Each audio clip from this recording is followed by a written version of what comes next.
پھیلاتے ہیں، تو ہی ہمیں بخش دے، تو ہی ہمیں عنایت کر دے۔ دست طلب دراز ہے اللہ کے سامنے، دیتا ہے اپنے مانگنے والوں کو بے حساب۔ شاعر کہتا ہے کہ دست طلب دراز ہے اللہ کے سامنے، دیتا ہے اپنے مانگنے والوں کو بے حساب۔ اس کے لیے آپ مواقعات مدینہ کا واقعہ دیکھ لیں۔ مواقعات مدینہ میں کیا ہوا کہ ہر انسان اپنے مہاجر بھائی کو اپنے گھر لے گیا، اپنی دولت، اپنا گھر میں سے جو کچھ تھا اس نے آدھا کر لیا، اور مہاجرین کی غیرت نے گوارا نہ کیا کہ ان کا سب کچھ لے لیں۔ مہاجرین نے بھی کہا کہ آپ کی چیزیں آپ کو مبارک، ہم بازار کی راہ دیکھتے ہیں، ہمیں بازار دکھاؤ، وہاں پہ جائیں گے، محنت کریں گے اور پھر خود کمائیں گے۔ تو دیکھیے کس قدر محبت اور رجائیت ان کے اندر کوٹ کر بھری ہوئی ہے کہ ان کو آفر کیا جا رہا ہے، ان کو پیش کیا جا رہا ہے کہ آؤ آدھا گھر مجھ سے لے لو، آؤ آدھی جائیداد مجھ سے لے لو، آؤ آدھا سامان مجھ سے لے لو، ساز و سامان، اسباب، مال، جاگیریں، دولت، مال، مویشی، سارا کچھ آدھا لے لو۔ لیکن ان کی غیرت، ان کی رجائیت کا عالم دیکھیے کہ وہ آگے سے کیا کہہ رہے ہیں۔ وہ یہ نہیں کہہ رہے کہ لاؤ پلیٹ میں بیچ کرو، ہم لے رہے ہیں۔ نبی صلی اللہ علیہ وسلم نے کہہ دیا کہ ہم لے رہے ہیں۔ انہوں نے کہا کہ بے شک تم ہمارے بھائی بن گئے ہو، بے شک تم ہمارے سگے ہو، لیکن ہم بازار کی راہ دیکھنا چاہتے ہیں تاکہ ہم خود اپنے لیے کما سکیں، خود محنت کریں اور خود اللہ تعالیٰ سے مدد طلب کریں، کیونکہ اللہ تعالیٰ نے کہا جو محنت کرتا ہے، جو کوشش کرتا ہے، میں اسے عطا کرتا ہوں، عنایت کرتا ہوں۔ اور یہی وجہ تھی کہ وہ کبھی تہی دامن نہیں رہے، وہ ہمیشہ بھرے دامن کے ساتھ ہی رہے۔ اور اس کی مثال ہمیں بھی ضرورت ہے، ہمارے آج کے حکمرانوں کو دینے کی بھی ضرورت ہے کہ ہم کشکول لیے باقی ممالک کے سامنے نہ پھریں، کیونکہ کشکول جو ہے وہ کبھی بھی بھر نہیں سکتا۔ وہ ایسا کشکول ہے جو کبھی نہیں بھر سکتا جب تک آپ خود کام نہیں کرتے، خود محنت نہیں کرتے، خود کاوش نہیں کرتے، اللہ تعالیٰ بھی تب تک آپ کی مدد نہیں فرماتا۔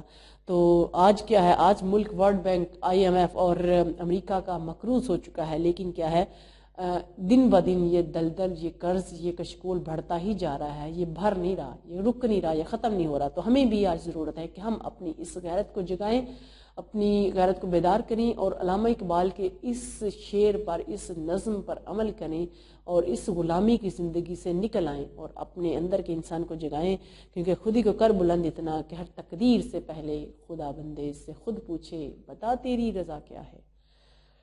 اسی لیے یہاں پہ امدادی شعر کے طور پہ آپ لکھیں گی، تھے وہ آباد تمہارے ہی مگر تم کیا ہو، تھے وہ آباد تمہارے ہی مگر تم کیا ہو، ہاتھ پہ ہاتھ دھرے منتظر فردا ہو۔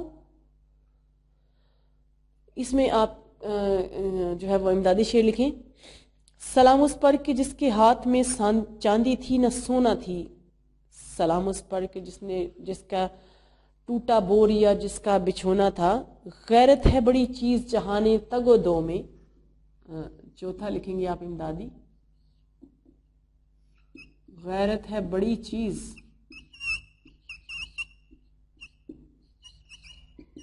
جہان تگ و دو میں،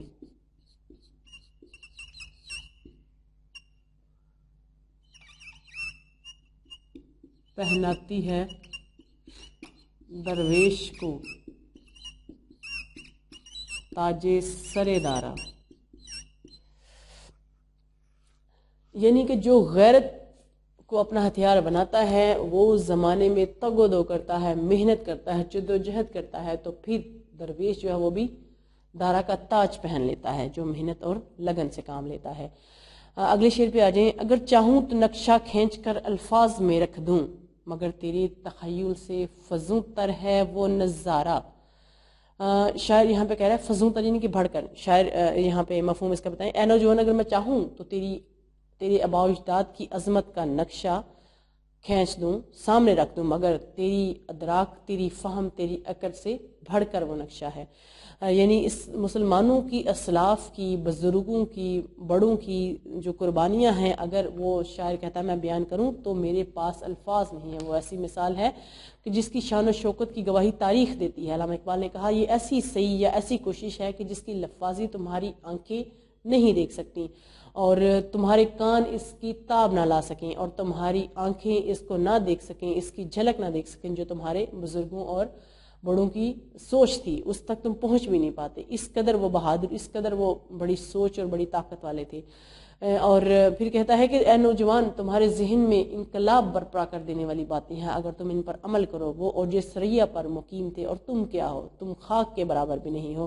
تمہیں اپنے اندر سے اپنی خودی کو جگانے کی ضرورت ہے تم جگاؤ گے تو تم کسی قابل ہو سکتے ہو، تم کسی نظارے کو دیکھ سکتے ہو، لیکن میرے پاس وہ الفاظ ہیں کہ میں کھینچ کر لکشہ تمہارے سامنے رکھ دوں، لیکن تمہارے پاس وہ نہ وہ کان ہے، نہ وہ دل ہے، نہ وہ دماغ ہے، نہ وہ عقل ہے جس کو تم استعمال کر کے ان کی سوچ اور ان کے انقلاب کو سمجھ سکو۔ تمہارے خیال سے بھی بڑھ کے ان کی سوچ تھی۔ یہ وہ نظارہ ہے کہ جس کا تم سامنا نہیں کر سکتے، تم اس قابل نہیں ہو۔ امدادی شعر اس میں لکھیں گی آپ: غیرت ہے بڑی چیز شہانے دقتوں میں، پہناتی ہے درویش کو تاج سر دارا۔ اور اس کے بعد وہ کہتا ہے کہ تھے وہ آبا تمہارے ہی مگر تم کیا ہو، تھے وہ آبا تمہارے ہی مگر تم کیا ہو، ہاتھ پہ ہاتھ دھرے منتظر فردا ہو۔ اور اس کے علاوہ امدادی شعر آپ میں اس میں لکھیں گی: خدا تجھے کسی طوفان سے آشنا کر دے، خدا تجھے کسی طوفان سے آشنا کر دے کہ تیرے بحر کی موجوں میں اضطراب نہیں، تیرے بحر کی موجوں میں اضطراب نہیں۔ 8واں شعر دیکھیے، آگے کہتا ہے: تجھے آبا سے اپنے کوئی نسبت ہو نہیں سکتی کہ تو گفتار وہ کردار، تو ثابت وہ سیارہ۔ آبا یعنی آبا و اجداد، نسبت تعلق، گفتار یعنی کہ باتیں کرنے والا بولنے والا، ثابت رکا ہوا، اور سیارہ یعنی کہ متحرک۔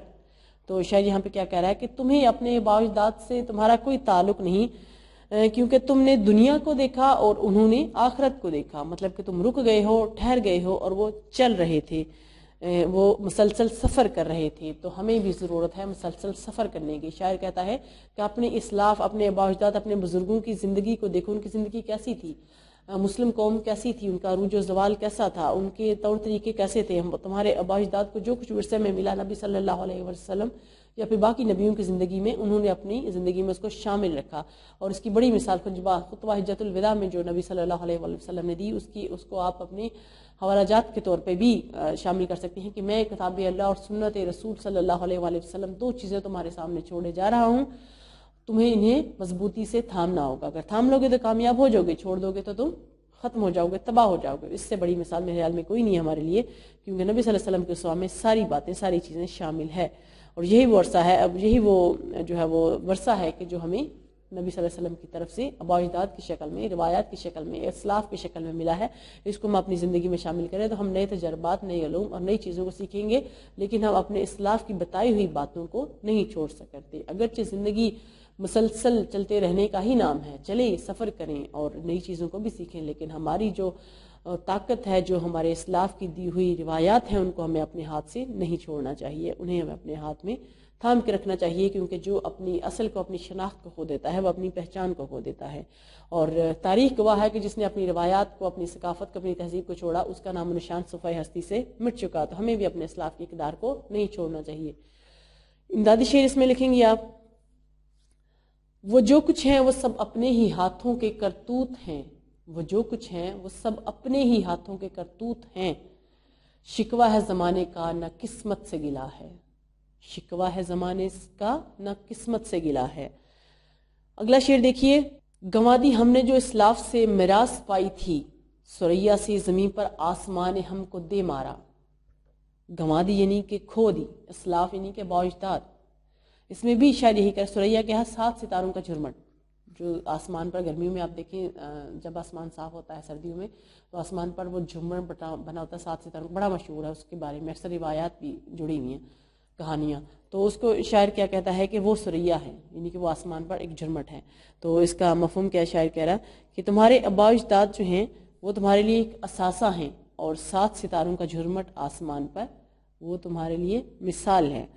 تمہیں کیا کرنا ہے کہ اپنے آبا و اجداد کی دی ہوئی اس میراث کو تھامے رکھنا ہے، اس کو سبق بنانا ہے، اس کو اپنے ہاتھوں میں رکھنا ہے اور اس سے سبق حاصل کرنا ہے، کیونکہ تمہارا مقام ثریا سے آگے ہے، یعنی اس 7 ستاروں کے جھرمٹ سے بھی آگے تمہارا مقام ہے۔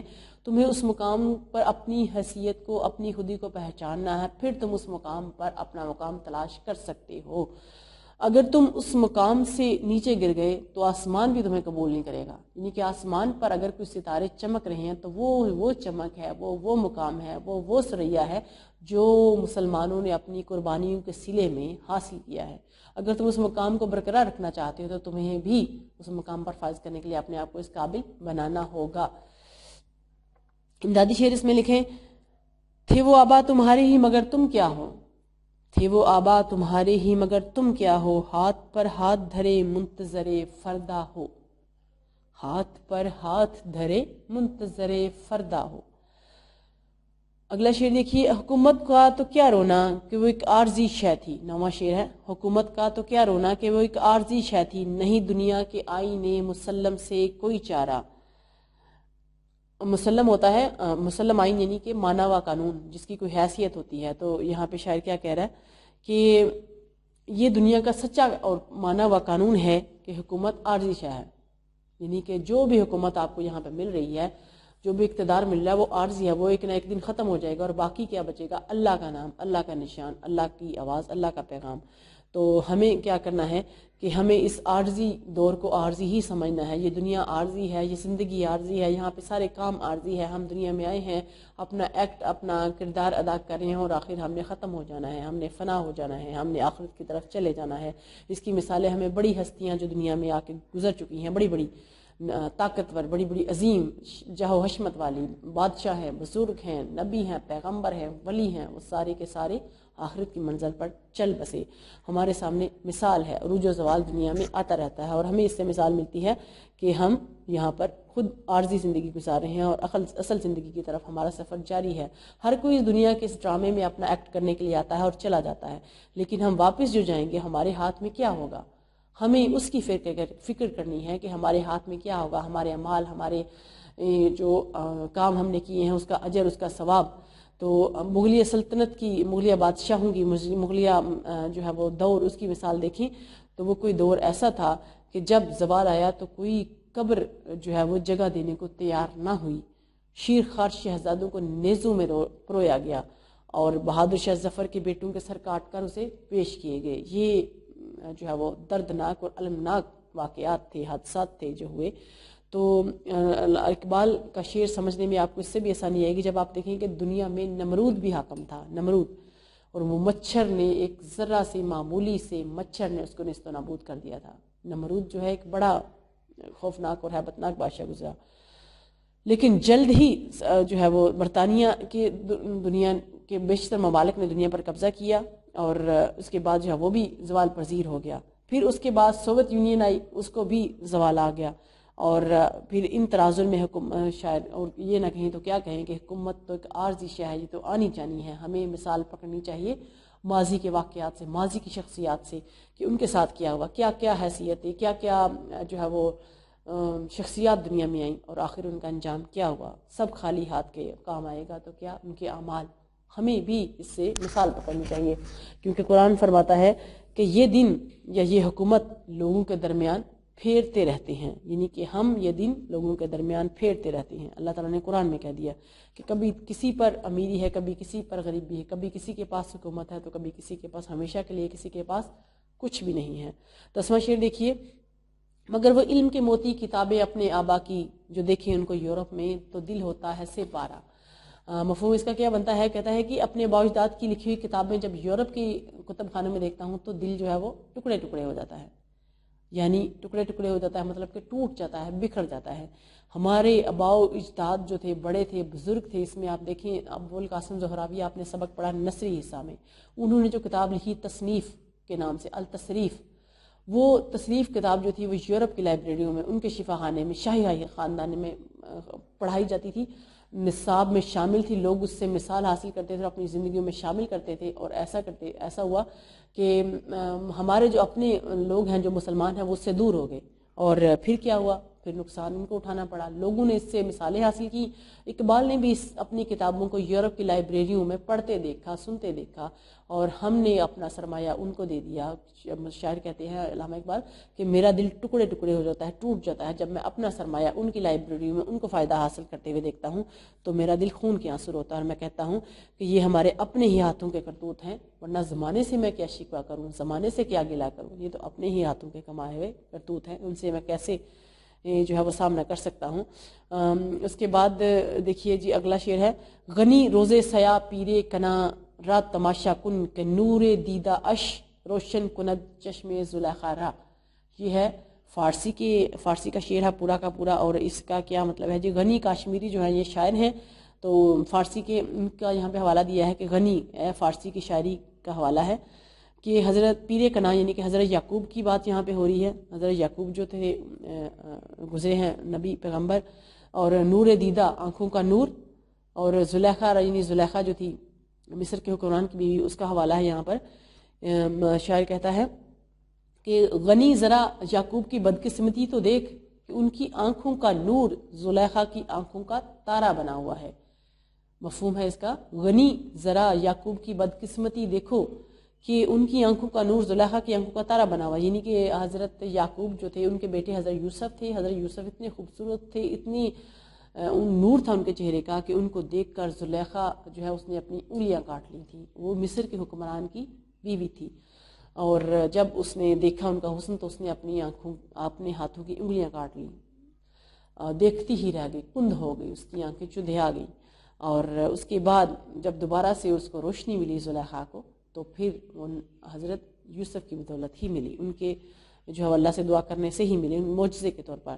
حضرت یوسف کے یہاں پہ تلوی کے طور پہ ایک واقعہ پورا آ گیا, آپ اس کی تشریح میں لکھ سکتے ہیں. حضرت یوسف کون تھے؟ جو ان کے سوتیلے 10 بھائیوں نے ان کو کنویں میں پھینکا, کنویں سے قافلے کا گزر ہوا جو ان کو مصر لے گیا, مصر کے بازار میں آپ کو فروخت کر دیا گیا, اور عزیز مصر نے خریدا اپنی اہلیہ کے لیے, اور اس نے کہا کہ جو ہے وہ اپنی اہلیہ کو تحفہ میں دے گا, لیکن جو ہے وہ زلیخا جو تھی اس کی عزیز مصر کی اہلیہ, اس نے حضرت یوسف کو ورغلانے کی کوشش کی, دعوت میں بلایا, ان پر الزام لگایا, اور اس الزام سے جو ہے وہ بری و زماں کیا اللہ تعالیٰ نے ان کو, کیونکہ وہ معصوم تھے, فرشتے تھے حضرت یوسف.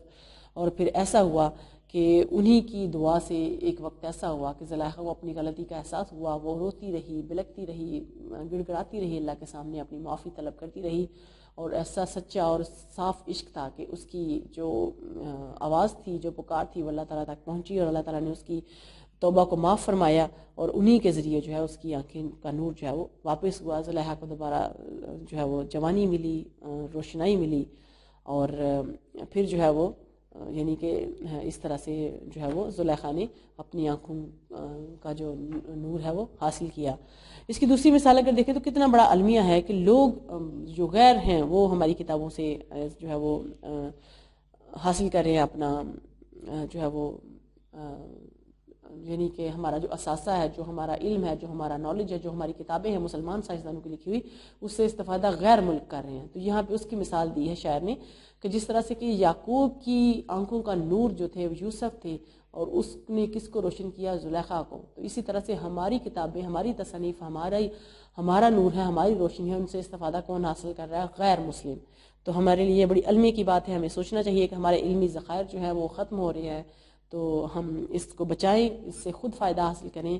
اللہ تعالیٰ مسلمانوں کے لیے اس نے علامہ اقبال نے یہ نظم لکھی ہے کہ مسلمان نوجوان کو بیدار کیا جائے, اس کو جگایا جائے, اور تاکہ وہ اپنے بارے میں سوچیں اور فیصلہ کریں.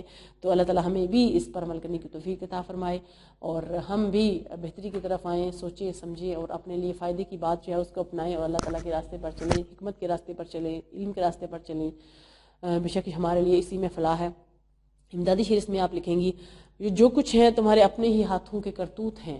پہلے بھی میں نے آپ کو لکھوایا, جو کچھ ہے تمہارے اپنے ہی ہاتھوں کے کرتوت ہیں, شکوہ ہے زمانے کا نہ قسمت سے گلا ہے. شکوہ ہے زمانے کا نہ قسمت سے گلا ہے. تو یہ اس طرح سے ہم نے یہ نظم بڑی لینتھی, بڑی امپورٹنٹ, بڑی اہم سلیبس میں یہ نظم ہے. اس کو آپ نے بچوں بڑے اچھے طریقے سے یاد کرنا ہے, پریپیئر کرنا ہے, تیار کرنا ہے, یاد کرنا ہے, لکھنا ہے اپنے پاس, ہوم ورک کی شکل میں ٹیسٹ میں بھی آئے گی. اور علامہ اقبال ویسے بھی ایسے شاعر ہیں کہ ان کی شاعری کو ہم نظر انداز نہیں کر سکتے. یہ پیپر کے لیے بہت اہم ہے, اکثر پیپر میں آتے ہیں اس کے اشعار, آپ نے بھی اس کو یاد کرنا ہے. بہت شکریہ, امید کرتی ہوں کہ آپ اس کو یاد کریں گے, اس کو پڑھیں گے, اور اس کا اچھا رزلٹ بھی تیار کریں گے. ٹھیک ہے بچوں, انشاءاللہ اگلے لیکچر تک کے لیے اللہ حافظ.